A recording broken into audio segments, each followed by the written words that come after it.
할렐루야. 네. 우리가 계속해서 소아시아 7교회에 대해서 말씀들을 나누는 가운데 벌써 이제 마지막 시간이 되어졌습니다. 우리가 지난주에는 빌라델비아 교회에 대해서 말씀을 나누었는데요. 빌라델비아 교회는 주님에게 칭찬만 받은 교회였습니다. 여러분, 빌라델비아 교회가 주님으로부터 칭찬받은 그 이유가 무엇입니까? 빌라델비아 교회는 다른 교회들처럼 큰 교회가 아니었습니다. 작고 미미한 교회였지만 그 작은 능력을 가지고 하나님의 말씀을 듣고 지키기에 힘쓰는 삶을 살았고, 사단의 유혹과 또 그러한 삶의 영역 속에서 수많은 유혹들이, 시험들이 있었지만 주님의 이름을 배반하지 않고 믿음을 굳게 지켰을 때에 주님으로부터 칭찬만 받는 교회였다라는 것입니다. 그랬을 때 그들을 핍박하고 시험하고 유혹하던 사탄의 무리들이 그들의 진짜 믿음을 보고 개종을 했습니다. 그들의 작은 능력을 가지고 믿음 생활하는 것들을 보고 주변의 악한 무리들이 개종을 해서 주님께 돌아오고 그들 앞에 무릎을 꿇는 놀라운 그러한 역사가 일어나게 되어진 것입니다.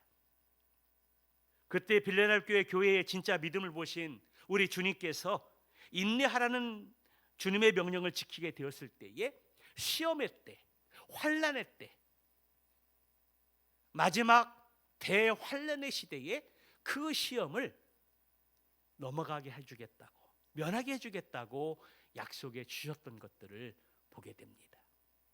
그리고 내가 오는 그날까지 작은 능력을 굳게 잡고 지켜서 너희들에게 약속하신 그 면류관을 빼앗기지 않도록 승리하게 되면 너희들에게 하나님 나라의 성전의 기둥이 되고, 그리고 그 성전 기둥에 새 이름이 새겨질 것들을 약속해 주셨습니다.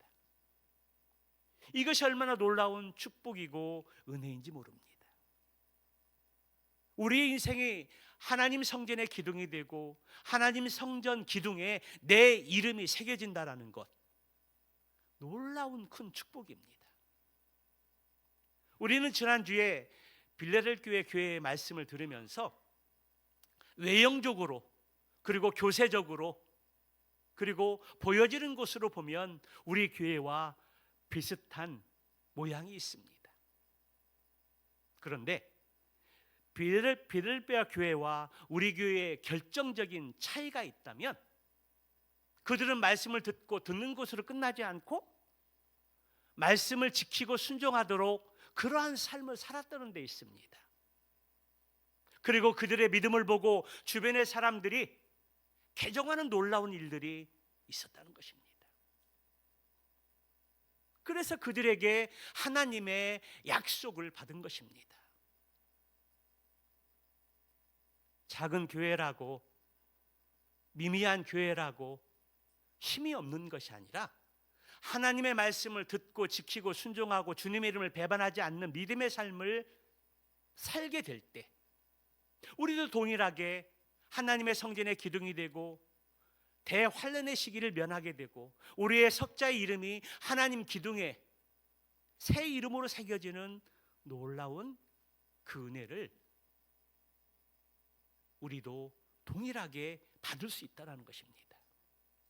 사랑하는 성도 여러분, 우리도 하나님의 말씀을 들을 때에 듣는 것으로 끝나지 않고 그 말씀을 듣고 지키고 행하는 삶을 통해서, 그리고 세상에서 많은 유혹과 시험들이 있지만 주님의 이름을 배반하지 않는 믿음의 삶을 통해서 동일하게 우리도 칭찬받고 하나님 나라의 성전 기둥과 성전 기둥에 내 이름이 새겨지는 놀라운 약속의 말씀을 바라보며 승리할 수 있는 저와 여러분들의 삶이 되시기를 주님의 이름으로 축복합니다. 오늘은 소아시아 7교회 중에 이제 마지막 교회인 라오디아 교회에 대해서 말씀들을 나누겠습니다. 오늘 이 말씀을 우리도 살펴보면서 다시 한번 우리 교회와 나의 영적 수준은 어떤 상태에 있는지 빌레델비아 교회를 통해서 말씀하시는 그 말씀을 듣고 비교해 보면서 다시 한번 우리의 믿음을 건강하게 세워갈 수 있는 교회가 되시기를 다시 한번 주님의 이름으로 축원합니다. 라오디게 이 지역은 소아시아 각 지역으로 통하는 무역 중심지에 있었습니다. 그 지역은 안약으로 유명한 지역이었었는데요. 안약으로 유명하다 보니까 그것을 계속 연구하고 발전시키는 대학이 있었고요. 그리고 그 당시에 세계 3대 휴양지 중에 하나였던 그런 장소였습니다. 그곳이 바로 히아레볼리라고 하는 유명한 온천 지역이었었는데요. 세계 유명한 사람들이 그 지역을 다녀갔습니다. 또한 3만 명을 수용할 수 있는 원형극장이 세 가운데 있었습니다. 그 당시에 3만 명을 수용할 수 있는 원형극장을 가진다라는 것, 이것은 상상할 수 없는 엄청난 그러한 곳이라는 것입니다.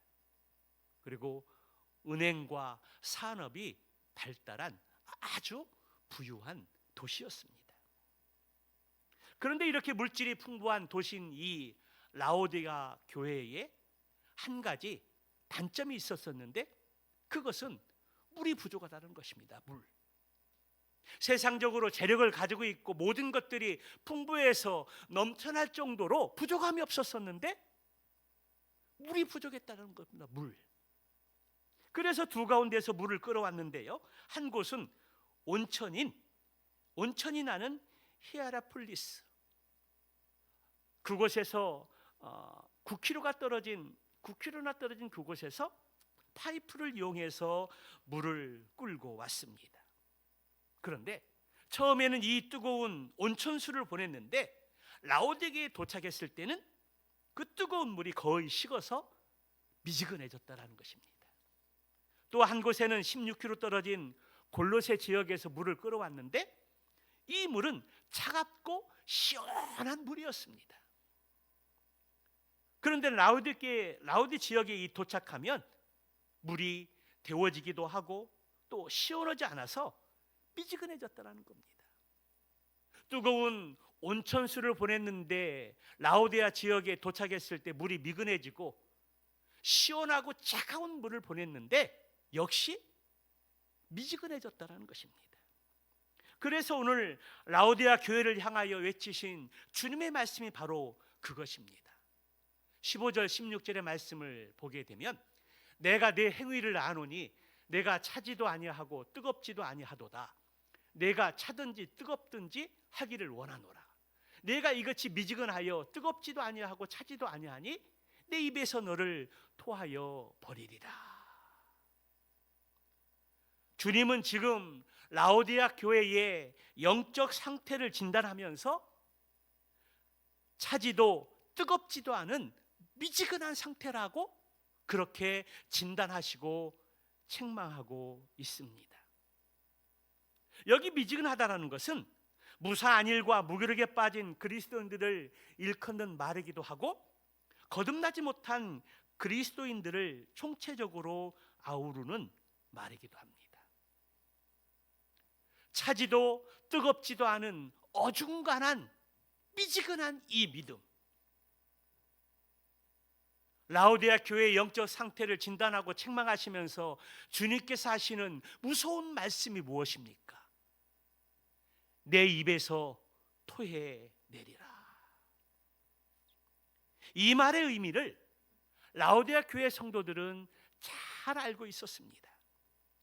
북쪽에서 오는 히에라폴리스의 뜨거운 온천수는 치료의 목적으로 쓰여졌고 남동쪽 골로새에서 오는 차갑고 깨끗한 물은 식수로 사용하기에 안성맞춤의 물이었습니다.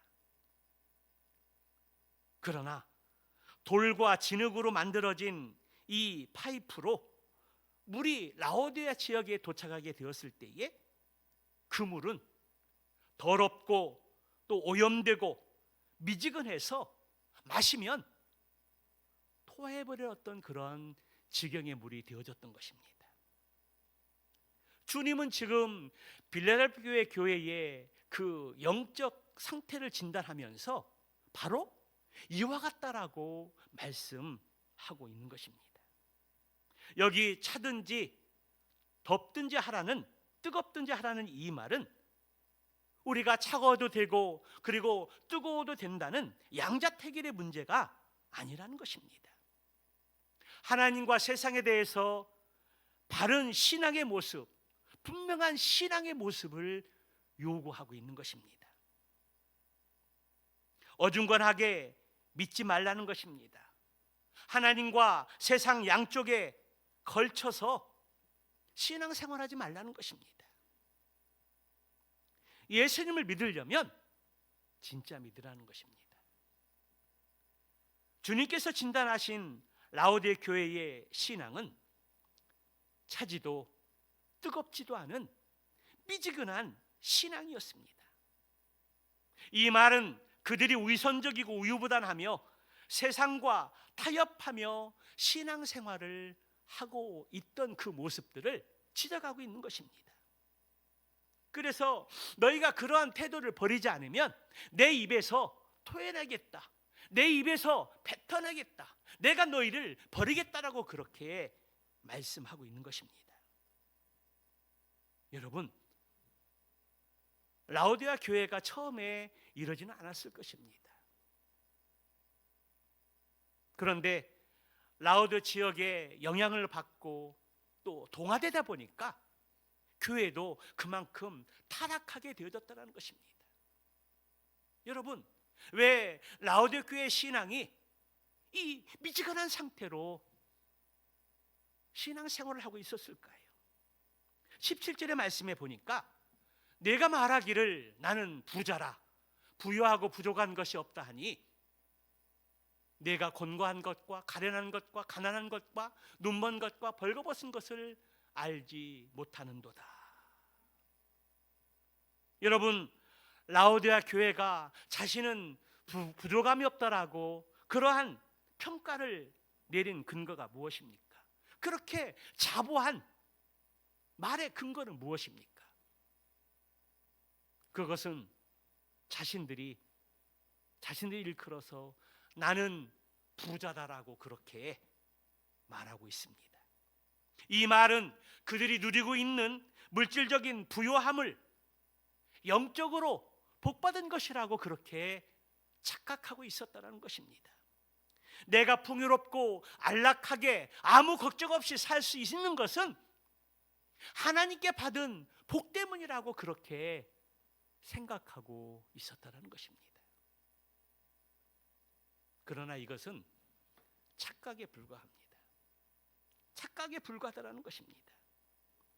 나는 부자다, 나는 부유하고 풍요해서 아무 부족함이 없고 염려 걱정이 없다라고 그렇게 떠버리는 빌라델피아 교회 성도들에게 주님이 내리신 진단은 무엇입니까?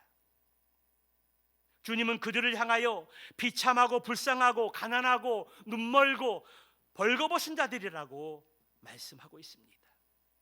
그들은 영적으로 이미 파산한 상태인데 부유하다고 생각을 했고 추한데 아름답다라고 착각을 했고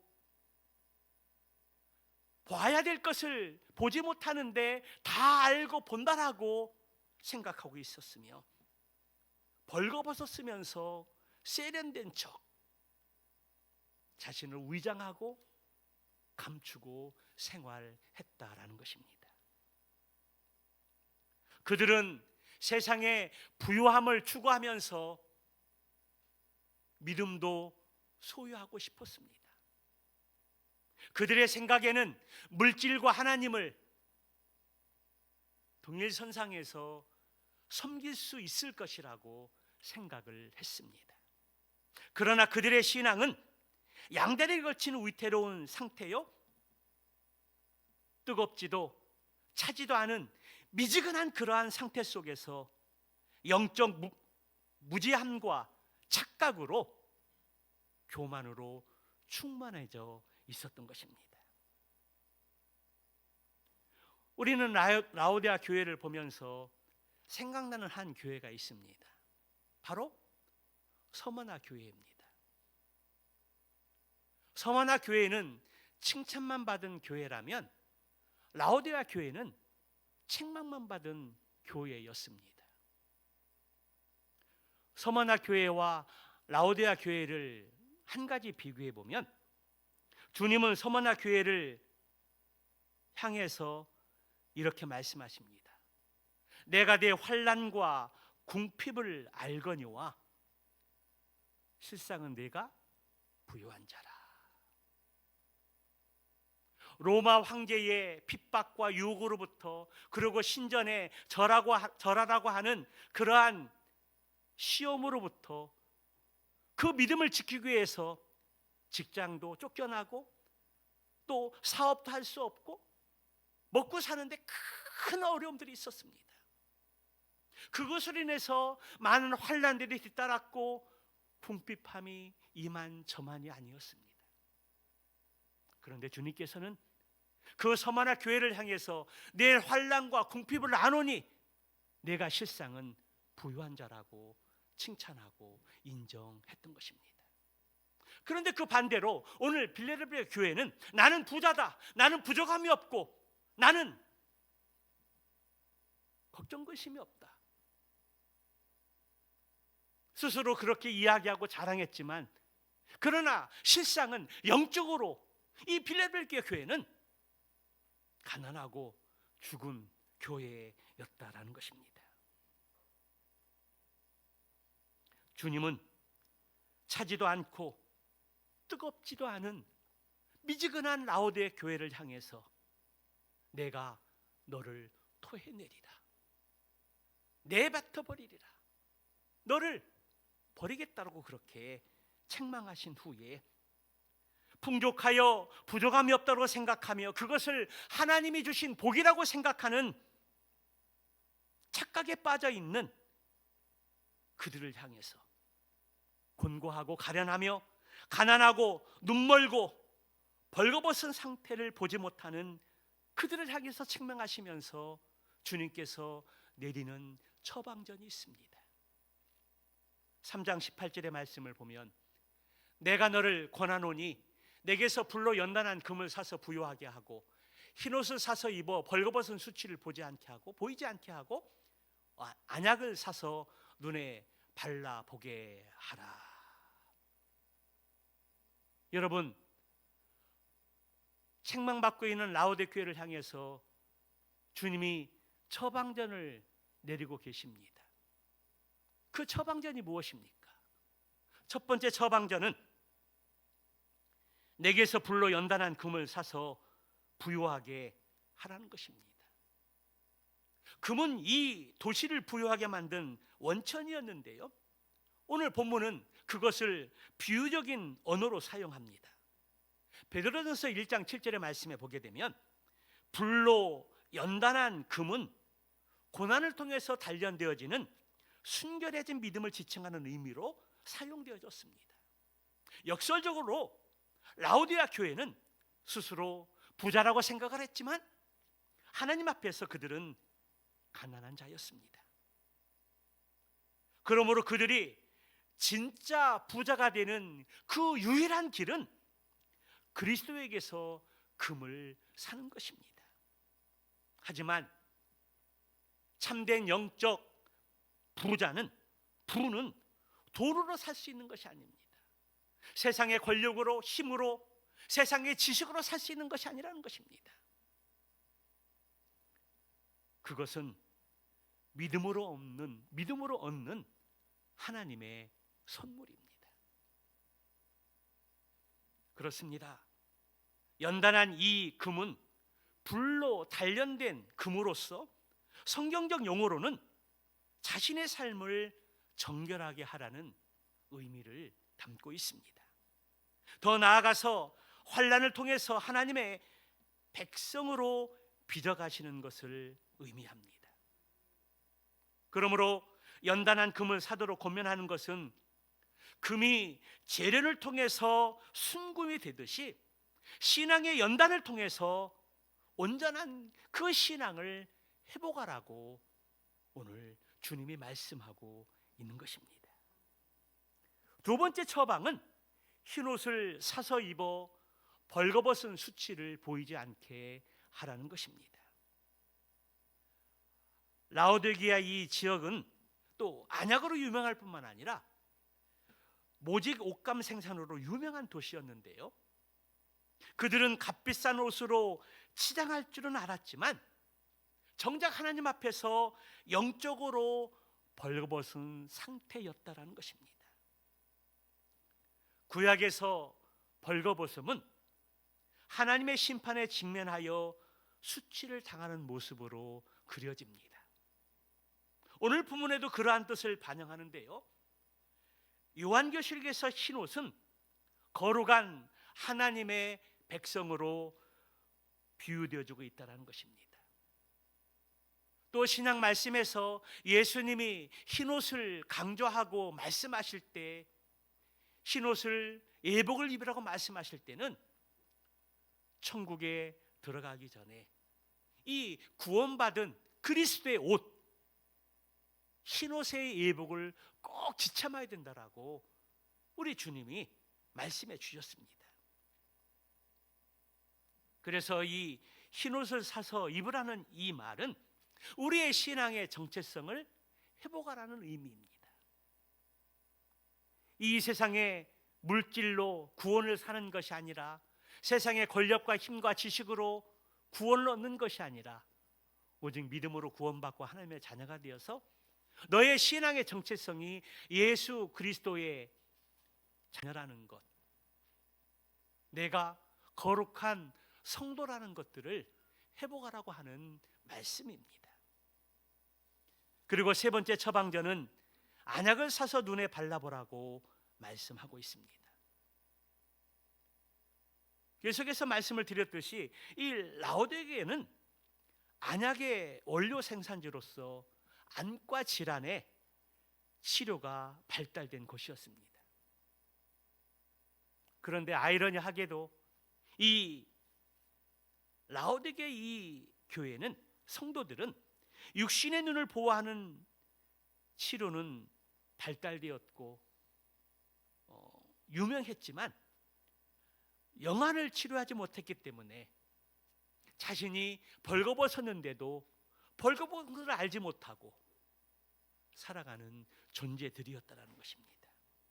그래서 이 안약을 사서 바라라는 것은 라오디게아 교인 그리스도인들에게 영적 분별력을 회복하라는 것입니다.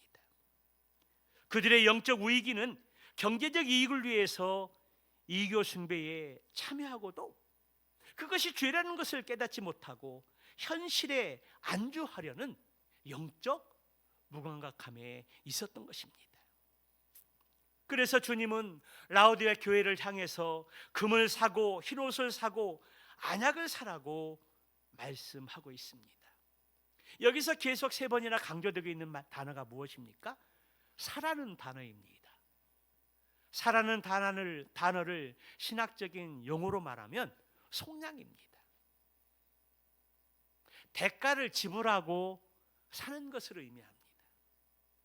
우리 예수님께서 피의 값을 지불하시고 우리를 사단의 손에서 사시고 구원하셨던 것처럼 속량한다는 그런 의미를 가지고 있습니다. 다시 말하면 예수 그리스도의 보혈의 피로 우리가 속량함을 받고 구원함을 받고 하나님의 자녀가 되어졌다는 것입니다.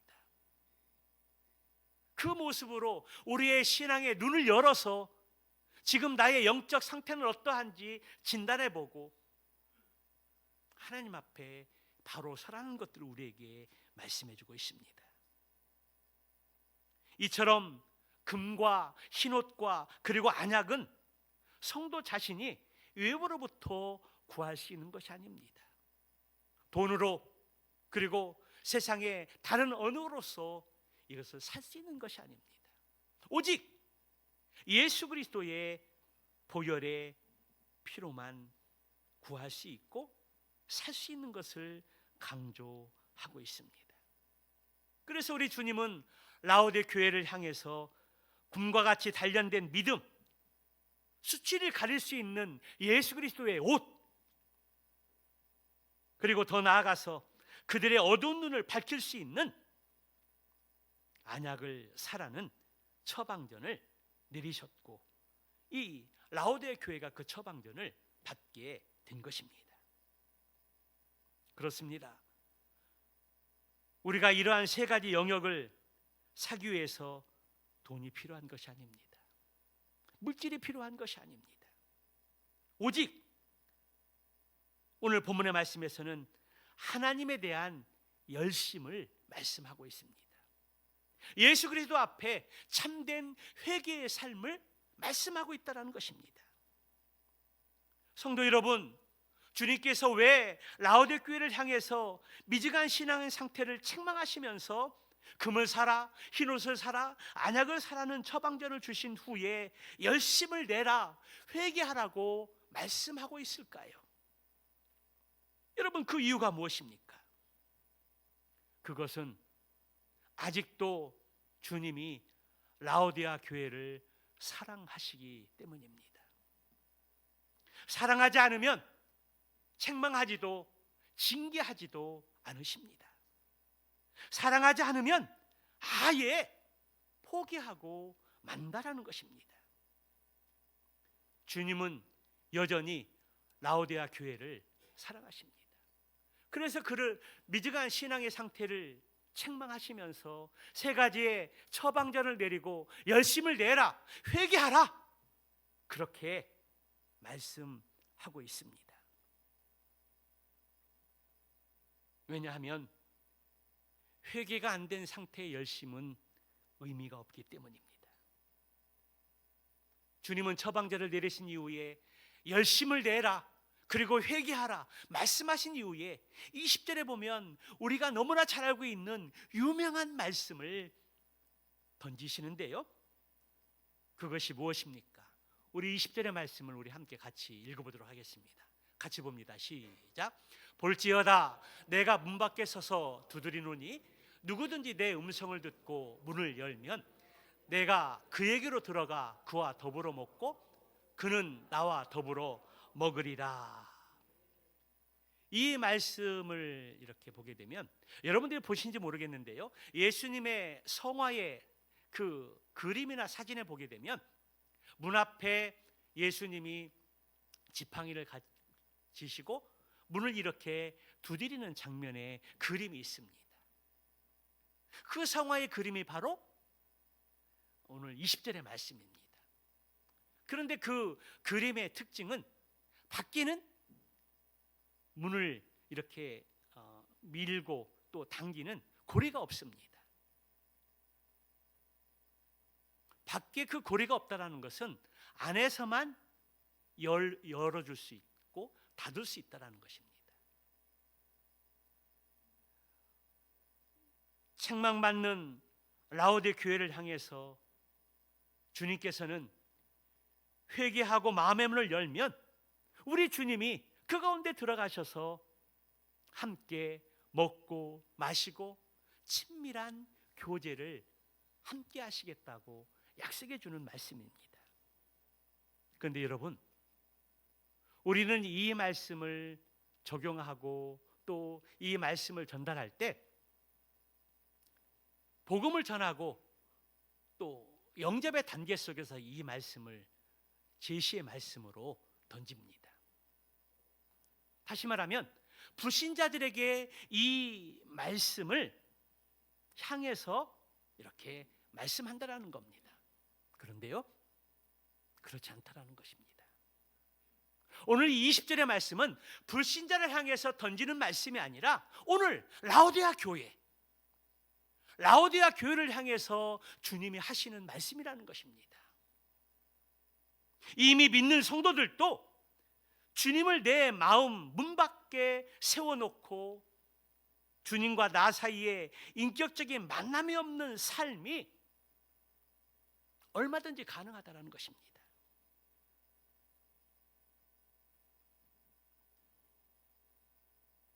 가짜 교회, 가짜로 믿는 그러한 모습을 말하는 것입니다. 주님과 연합된 삶이 없는, 주님과 친밀한 교제가 없는, 주님이 내 인생의 주인이 아닌 적당한 거리를 두고 신앙생활하는 가운데 내 마음은 점점 황폐해지고 영적으로 죽어가는 그 모습을 우리 주님은 지금 안타깝게 바라보고 계신 것입니다. 그러나 오늘 선포되는 말씀을 듣고 마음의 문을 열기만 하면 주님께서 그 문으로 들어오셔서 그와 더불어 먹고 그는 나로 더불어 먹을 것이다. 친밀한 교제를 형성하고 음식을 함께 나누면서 얼굴을 보면서 함께 영적인 교제를 나누겠다라고 약속해 주고 있는 것입니다. 그렇습니다. 오늘 20절의 말씀에 보게 되면 우리는 주님의 마음을 알 수 있습니다. 주님은 지금도 여전히 문 밖에서, 우리의 마음의 밖에서 마음의 문을 두드리고 계시고, 그 음성을 듣고 문을 열어주기만 하면 우리 주님이 들어오셔서 얼굴과 얼굴을 맞대고 친밀히 교제하면서 식탁의 교제를 가질 수 있다라고 말씀하십니다. 이것이 바로 우리 주님의 마음입니다.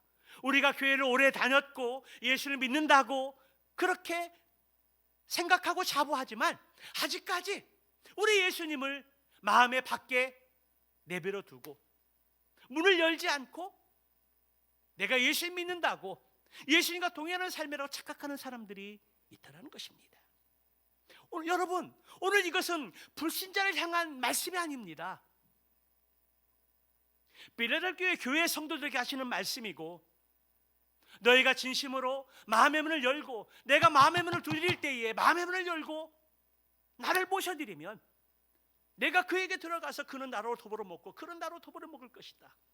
친밀한 교제와 식탁의 교제를 약속하고 계신 것입니다. 혹시 우리 가운데 우리 주님이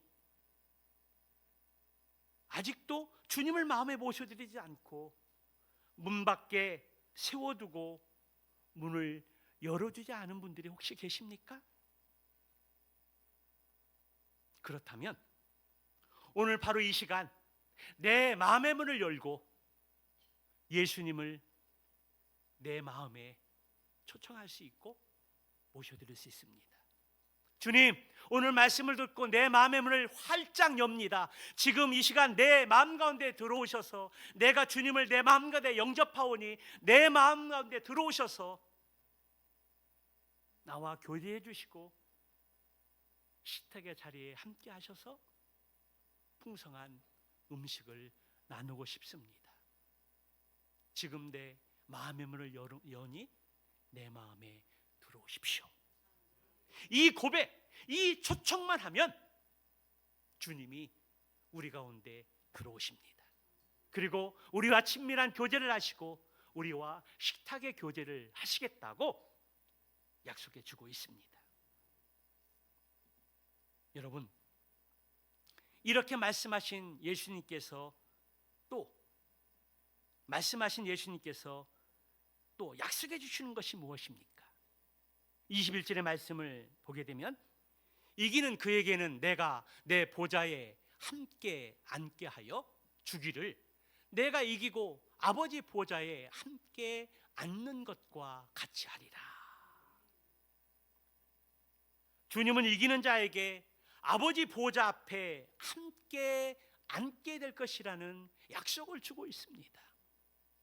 영원한 천국에 가서 하나님 앞에 그 영광스러운 보좌 앞에 주님과 함께 앉게 될 것이라고 약속해 주고 있습니다. 여러분, 이것이 얼마나 놀라운 축복입니까? 그런데 이기는 자입니다. 이기는 자에게, 이기는 그에게. 그렇다면 여러분, 여기 이기는 자는 누구를 의미하는 것일까요? 여기 이기는 자는 누구를 가리키는 것일까요? 마음의 문을 열고 주님을 영접하면 그렇습니다. 여기 이기는 자는 앞에의 삶을 살고 이제 진심으로 내 마음의 문을 열고 예수님을 영접하고 주님과 깊은 교제를 이루는 자를 가리키고 있습니다. 주님을 자신의 마음의 보좌에 앉게 한 자는 주님의 영광의 보좌에 함께 앉게 될 것이라고 약속해 주고 있는 것입니다. 그런데 혹시 말씀을 들으면서 교회에 오랫동안 다녔고 예수를 믿는다고 믿어왔지만 아직도 나의 신앙이 차지도 뜨겁지도 않은 삐지근한 그 신앙 상태에 머물러 있는 사람들이 있습니까? 내게 교회의 뜰을 밟고 성전에 출입을 하지만 아직 내 신앙이 차지도 뜨겁지도 않은 미지근한 상태에 머물러 있는 사람들이 있습니까?